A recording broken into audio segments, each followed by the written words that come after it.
Hey guys, welcome back.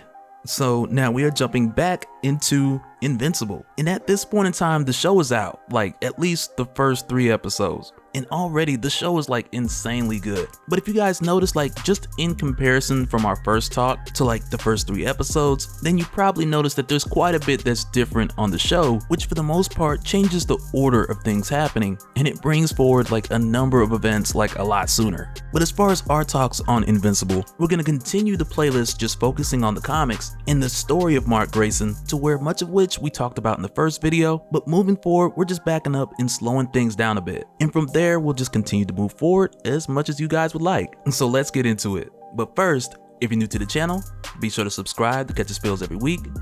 And don't forget to hit that bell up top so we can squat up in the comments for the first hour. Alright, so jumping into Invincible, one of the first things I want to mention is like starting from issue 1. Like jumping in, Robert Kirkman has a number of stories starting off at one time, which kind of bounce around through the issues, which eventually complete each different volume. So when you read it straight through, 1 minute is talking about his origin, the next minute is like current day, and then even the current day situation, it's then broken up in between this bigger plot, which is like the main story of volume 1. And for that reason, what I would like to do is just take the most linear approach as possible, and do so with moving forward and spending more time on the details we brushed over in the last video, which at the time was more so Mark's origin, and from here focus more so on the moment that he got his powers and how his life changed from there. And I mean, it'll still have flashbacks, can't help that, but at least with this approach, hopefully we'll minimize the timeline whiplash for the most part. So here we go. But like jumping in, like the way the story starts off with Invincible, we jump in with Mark Grayson at the age of 17, to where at this point he still doesn't have powers, and for the most part he's a regular high school kid, but also at this time he's aware that his father is Omni-Man, who is more or less like the Superman to this world, and Mark knows this because his father sat him down when he was 7 and he gave Mark the heads up like he could have powers like this someday. But because of this, for like the past 10 years, Mark had just been watching his father and highly anticipating the day that his own powers would manifest so that he could one day be a superhero like his dad. But throughout this time, like the tone in the household was just hilarious, because his dad is Omni-Man and his mom is just kind of like, okay, whatever, because she's known him to be Omni-Man for almost 20 years. But in the case of Mark, who at this point is known for the last 10 years, he's going through his life hoping to get powers, but at the same time he's also aware that because he's half Viltrumite and half human, that he may not get any powers at all. But this then changes one afternoon after school when his friend William invites him to hang out at Shenanigans, but Mark doesn't go because he has to go to work. And it's that afternoon while he's at work at a burger spot called Burger Mart, and he's just taking out the trash like regular. But then it's also here where his powers suddenly kick in and he accidentally throws the trash over the dumpster, to where it then vanishes into the horizon, which for him was a huge moment because it was here that he finally realized that he had got powers. So for Mark, when he got home and he was ready to tell his parents, because for him this is big news, like he had been waiting on this for the past 10 years. But when he gets home and he's sitting at dinner with his mom and dad and he tells them that he's finally got his powers, his mom then just responds like, yeah, that's nice. And there's really like no reaction from his parents like at all in this moment. And this was one of the things that led Mark to kind of take things into his own hands, which initially started with him seeing if he could fly, which like we talked about in the last video, like this is the thing that he was most excited about, with waiting for so long to get his powers. But after discovering he could fly, Mark then put together his own makeshift suit to practice flying and get out there and try to do the superhero thing on his own. And when he does, he initially starts off with trying to stop this diamond heist, which he successfully stops, but the job is real sloppy. But at this point, he's had his powers for 2 weeks. And in the case of this makeshift costume, which he put together with like some sweatpants, goggles, a bandana, and like some dishwashing gloves, which is what he would usually wear to practice flying so that no one would recognize him, and he had just happened to have it on when he came across his diamond heist, only to then be caught by his dad, who had seen him wearing this ridiculous getup. And from there he takes his son to meet Art Rosenbaum, who's the tailor that designs his father's suits, and they initially get Mark to try on one of his father's first suits. But for Mark, this design really doesn't stick because he's not feeling the colors, and originally it was designed for his father when Art believed that Omni-Man's powers were solar based.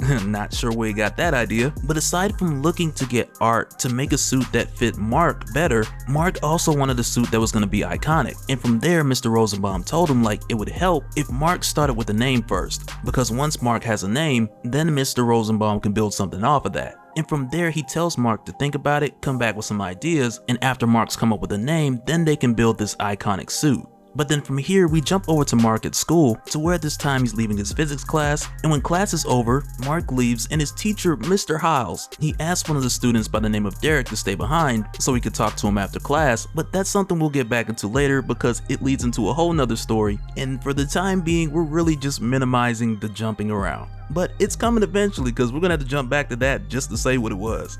But once again, I'm saving stuff like that for the more cohesive conversation. So for the time being, don't worry, we will get back to Derek. But at this point in time, after Mark has just left physics, and he notices a kid a couple lockers down by the name of Steve White, who's also a bit of a parody to Steve Urkel, which feeds into the title of Volume 1, which is called Family Matters. But when Mark sees Steve getting picked on, he tells the bully to leave Steve alone, which is what then causes the bully to target Mark. But in response, Mark slams this kid into the locker, and I mean like into the locker, which then catches the attention of one of the lunch ladies, and it merits Mark a trip straight to the principal's office. And it's here where Mark's principal, Mr. Winslow, which is another reference if we're keeping track, if we're doing that, but it's here where his principal, Mr. Winslow, he more or less tells Mark that it's not his responsibility to protect the other kids at the school, even though Mr. Winslow condones what he did, but he tells him what he should have done is went and got a teacher or one of the security guards, because after all, it's not like Mark is invincible. And it was with hearing this that Mark got the idea that, hey, Invincible is a pretty iconic name. And it was from there that he took that name and went back to Art Rosenbaum and modeled his suit with a yellow eye on top of the blue and black color scheme. And with doing so, like from there, it pushed him a little bit further towards being like your legitimate hero. Because at this point, he now has a name and he no longer dresses like a thrift store explosion, like he has an official suit. So he's making his strides. Like at this point, he still has training to do, but at least at this time, he's come into his own identity. But then after this, like on a night to where Mark is just thinking back on that moment back when he was 7 and his father had first told him about his powers that would come in the history of his people from the planet Viltrum, which I went more into depth about in the previous video, so we're not going to rehash all of that here. But on this night, Mark was thinking back to much of that conversation to where really the biggest highlight for him, it was the part that talked about him being able to fly. But with thinking back on that conversation with his father, one night he's just laying in bed, he's just kind of like, well, screw this, I can fly. And because of that, he just goes outside, he takes off, and he goes for a midnight flight. But while he's out, it's here where he runs into the Mahler twins, who essentially originate from one scientist who had done experiments on himself to where he eventually cloned himself, but then the clone also believed that he was the original and not the copy. And the two of them have been arguing over it ever since. But it's here where Mark comes across one of the Mahlers who's stealing arcade systems from a game store, and the reason why we'll talk about in just a little bit. But with Mark coming across this Mahler twin and seeing him rob this toy store, and through the course of Mark stopping him, it causes a bit of a commotion, but then their fight is broken up by an explosion, which we soon then find out was caused by Rexplode as he arrives with Adam Eve, Duplicate, and Robot, who together are known as the Teen Team,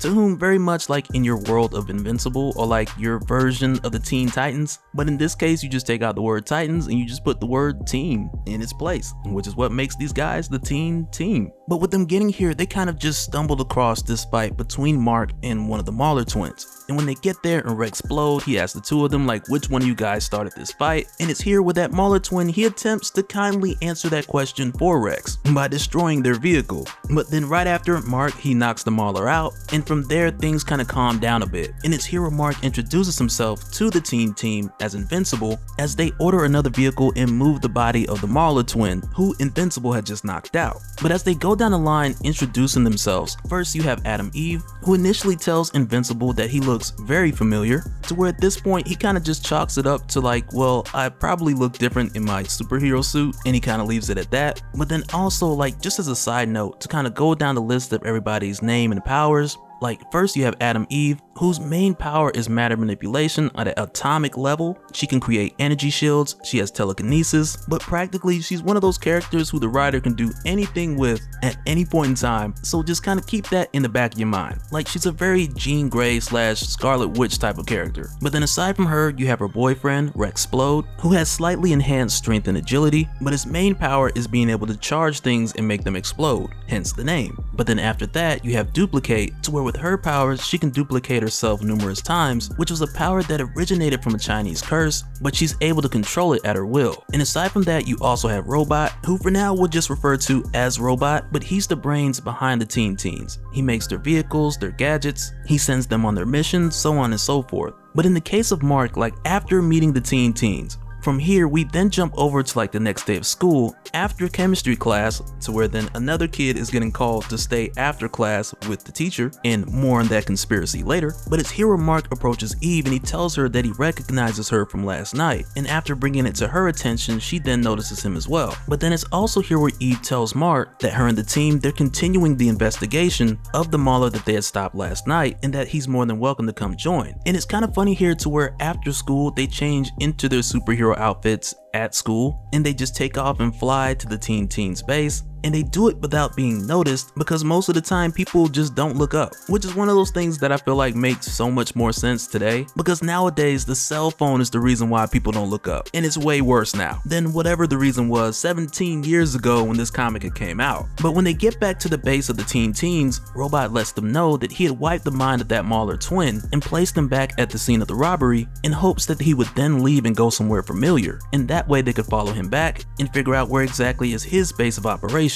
But then with leaving to follow the Mauler twin, it was only Robot, Adam, Eve, and Invincible, because Rexplode and Duplicate, they were out on another mission, so Robot told Eve and Invincible that they didn't have time to wait. But then it's here where we jump to the Mauler that they're tracking, who's made his way wandering back to the other Mauler twin, to where it's here where he shows up empty-handed that we find out that he was stealing these arcade machines because they had planned to strip the parts and the processors to place them inside of the robot army that they were building, and without those parts from the store Toys B Wee, which is like your parody for Toys R Us, like this was gonna push back their plans a whole nother month.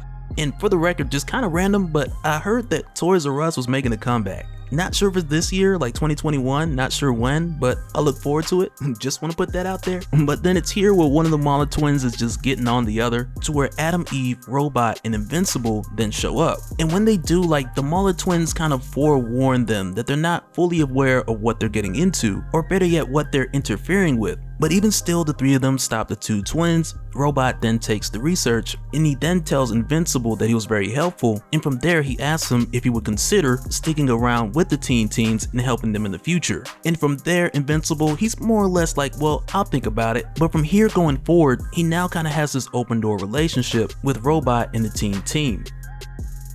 And so now real quick, I want to give a special shout out to all the patrons. Thank you guys for all of your support. And for anyone who's new here who wants more information on how to support the channel, I got a link below to where you can go to patreon.com/DopeSpill. But that'll do it for this one, guys. Let me know your thoughts down in the comments below, and let me know if you want to continue talking more Invincible. But let me know what you think either here or over on Discord, and we'll do it again on the next one. Alright, later.